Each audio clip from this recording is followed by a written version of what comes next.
9:47 Central African Time. You're still tuned in to News and Views with myself, Salano Makudere. We are at the back end of the show, and we're going to be wrapping it up with a very important conversation. We'll be talking about South Africa's literacy crisis, which is putting renewed focus on the quality of teacher training.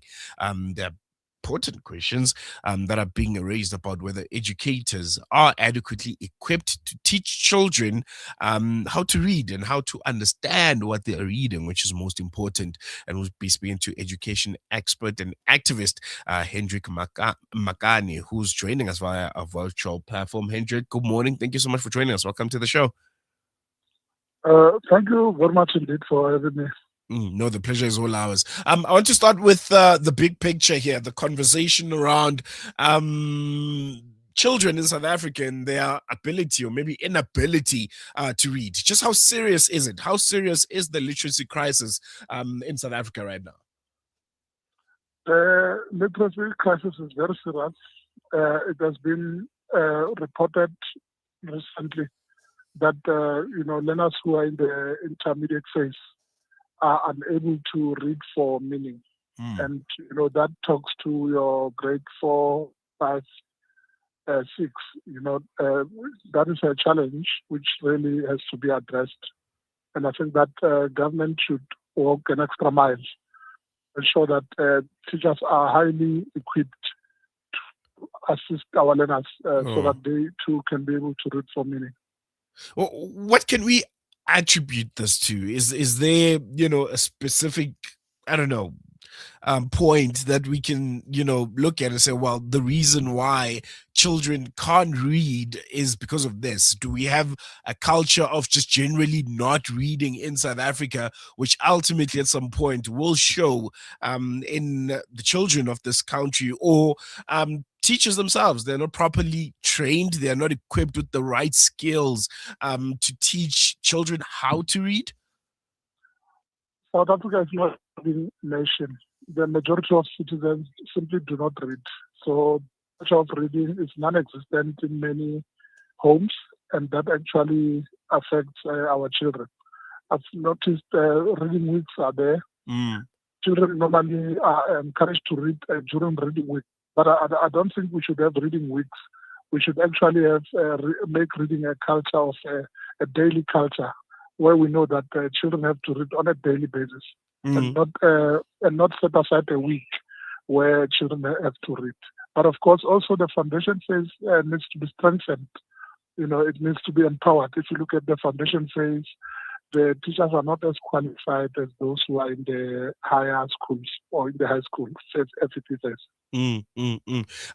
One thing that I always look at, and I think maybe could be one of the main issues we have a reading problem, is probably the language barrier. You have children who speak either one of the 11 official languages that we have in the country, and then they now have to almost transition when they're in school to be taught in English or in Afrikaans, and learn the language first and then learn how to read. Is that a barrier in itself, when at home you speak one language, but then at school you are expected to almost code switch and learn a whole entire language, and then learn how to read in that language and interpret how to read also?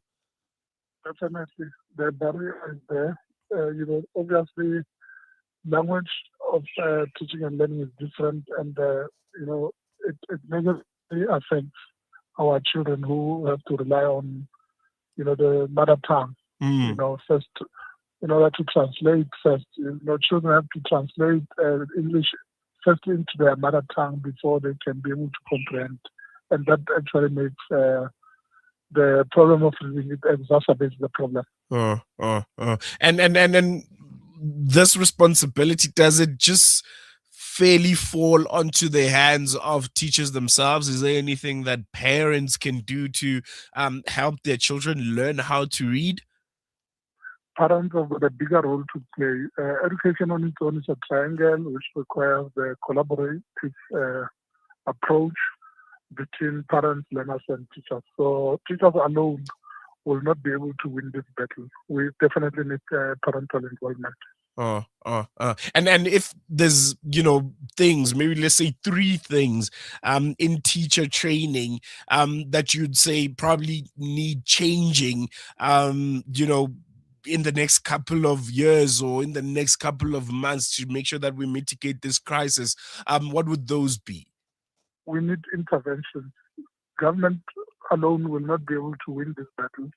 There are many NGOs which are actively involved in the affairs of learning and teaching. We really need regular workshops for teachers so that teachers can be assisted from time to time, you know, how to present some of the topics. So definitely we need that. Not only district officials, but also NGOs which are actively involved. We need to also learn from some of the countries which are fairly doing well.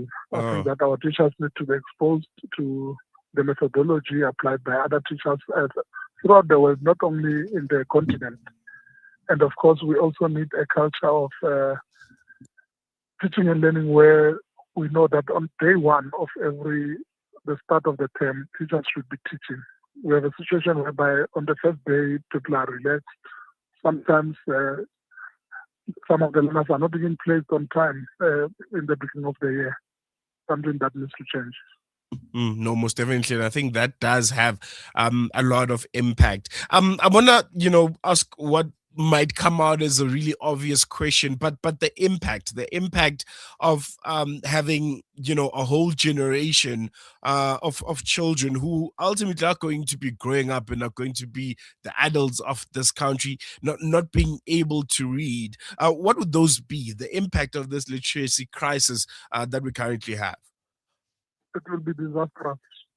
We will have professionals who may not be able to interpret documents correctly, people who may want to rely on AI, each time they have to write a report and so on. So if people don't read, they will not be knowledgeable. It Mm. will be difficult for them to do things on their own without relying on AI. And I think that's the world that we're slowly turning into. Mr. Hendrick Makane, thank you so much for joining us. And I think for answering some very, very important questions regarding what seems to be a crisis that we're failing to mitigate, the literacy crisis. Thank you so much. Really appreciate it. Thank you very much indeed. Mm, there you have it. I think yeah, man, a very important conversation, and I think one that we take for granted once again because of maybe the inequalities and um access. Maybe I should put it that way. Access, those that have access and those that don't, there's a mismatch. Those two worlds ultimately don't meet, and I don't think people understand just how much fellow South Africans are getting left behind. There are kids in matric in high school right now, I can tell you for certain, in rural schools and in um township schools that can't read. They can't read for understanding. They can't read at all.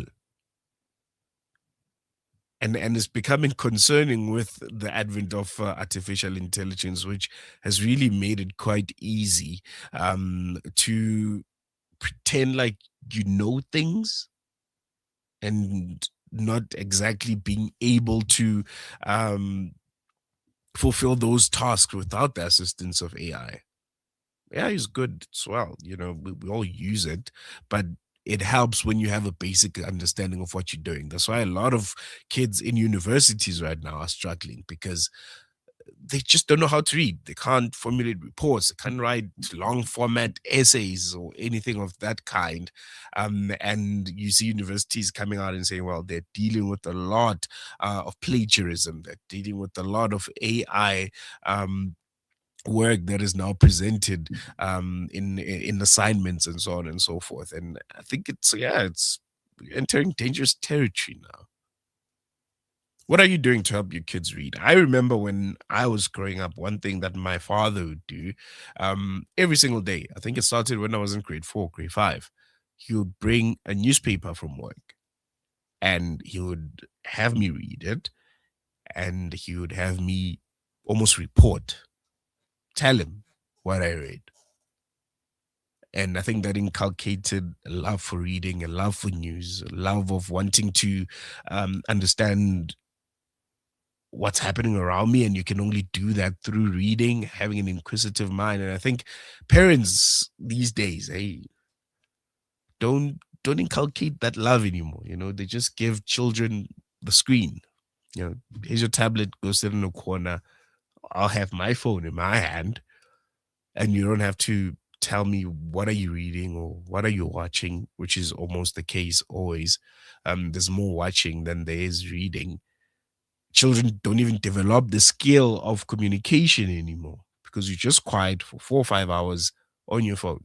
You're not communicating with anyone. You're not writing anything. You're not reading anything. It's just watching gibberish on your phone. It's going to be interesting what the world's going to look like in a couple of years. We've come to the end of today's edition of News and Views. Thank you so much for staying with us for the past 2 hours. I'll be back with you again tomorrow for the Thursday edition of the show.